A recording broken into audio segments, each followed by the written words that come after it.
A lot of writers or non-writers have the advantage of posting long and descriptive captions or descriptions on their Instagram photos. But how do you take advantage of this to really impact people's lives and develop an influence as a writer in the Instagram space?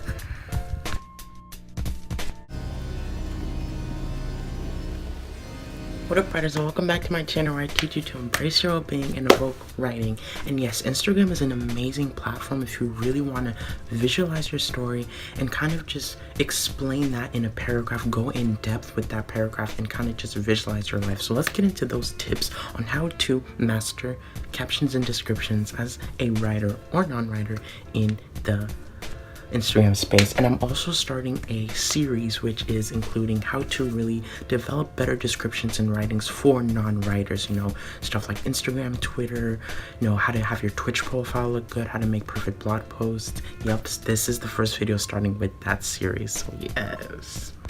So tip 1 is to have a story. You need to be talking about your life story a lot, actually. This is the sculpture for your writing. It sculpts your writing, it sculpts who you are, and it sculpts just your whole deal. Because if you're not sharing your story in your descriptions, you're not talking about who you are, you're not sharing your past and your struggles, you're not putting yourself out there enough. So you need to be constantly talking about your story and talking about how you got to this point, what you've been through, and kind of how that sculpts your mission, how that sculpts why you're helping people, why are you writing, why are you on Instagram specifically.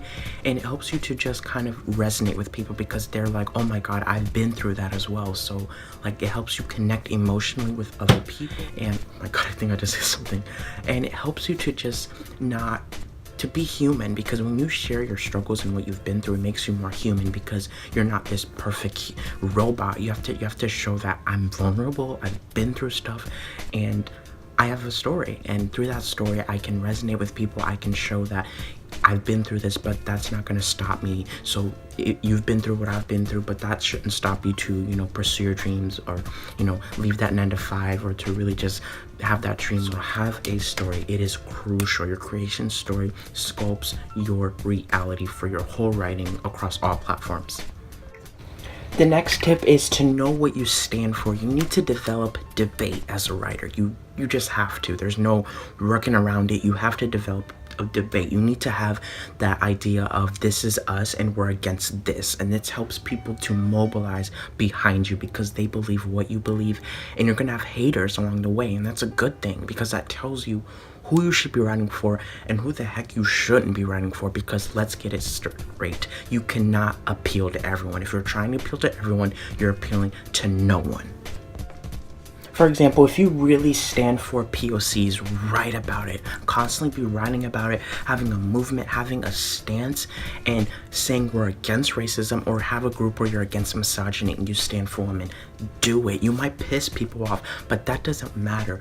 That's good, because it helps show that you're courageous, you're proud of who you are, and you don't give a freak what people think. And it also helps others not only mobilize behind you, but it helps them to stand for something as well, and helps them to be a part of something bigger than they even realized. Step 3, I think, is know who you're writing for. Know your audience. I'm telling you, you don't even know it. You need to know who the freak you're writing for. You cannot just write for everyone, like we said in that last step, and it's connected to that first step. You need to know who you are writing for so that you can serve them better, because there's going to be a time where, yes, you can get away with writing for everyone and kind of appealing to everyone and just writing for any person. But there's going to be a time where you need to have a stance on a specific group that you're passionate about, a group that maybe you feel they're underrepresented, you feel like they need guidance, or you feel like you're in that group and you've struggled and you want to help that group kind of get out the grave, open up from the grave, and kind of develop a mission and develop a finish line kind of thing. And not only that, this also helps you to develop authority. And what authority basically means is it helps you to kind of be known for something. It helps people to, when they want a specific type of information, they go to you for that. That's important. If you develop authority on a specific topic that you're a genius at and no one is talking about, you are going to blow up. You are going to freaking blow up.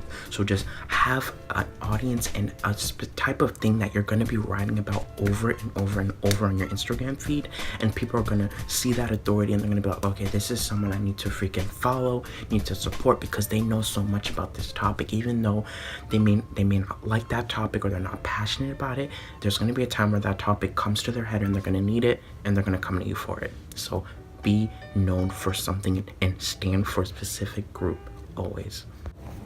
My next step is to keep your people engaged by, talking about your goals. So talking about your goals are very important because it shows what you want to achieve through that finish line, and what you want to get done. Because when you're writing about like, oh, what I'm up to, what am I doing, what am I kind of doing right now, it helps people to feel more engaged. And like I said, it's good to have your readers participate, be a part of something. This isn't just you, this is your community, this is your people. They're reading your stuff, they're a part of something, and having them participate in those goals, trying to help you reach goals, trying to help you to talk about goals. And also another way of engagement is through asking questions, kind of talking about a certain thing that can really dig into their hearts. And also remember like the type of writing that you're doing. Are you educating someone on a specific topic that you know about? Are you entertaining them through story times and storytelling and kind of helping them de-stress? Are you inspiring, motivating them, giving them that boost to really get through their day and help them just get off the couch to work? Are you persuading them to believe a specific topic, to really stand behind something? Or are you expressing something, like how you feel about something, so that they can feel it as well? These are some of the best ways to help people engage and to show that this is us, this is our community, we're together on this, we're all in this together. So share your goals, talk about what you're up to, talk about what type of writings you want to do, and be asking questions and really just stirring up some emotions within your writing. Always have them feel an emotion, always. And I know it might be really overwhelming and hard at first, but what's important is that you just get started. You hit the start button. What's important is that you start the journey, and you just start your story of improvement and showing your writing, showing your life, because people want to see a journey. They want to see you suck. That's reality. You can't just come out straight off the bat showing that you're a genius at something, because you're going to come off very kind of fake and scummy. So you need to have a journey. People need to see improvement and see how far you've come. So what's important is that you start the journey. Don't even care if you suck, if you don't have the goods, because you will develop it over time. You will get better as time comes. So don't forget to join our Discord down below, hit the subscribe button and the notification bell to get more videos of writing and all that jazz. And don't forget to click the next video to keep on learning. I'll see you in the next video. Bye. See what I did there? Halloween spirit.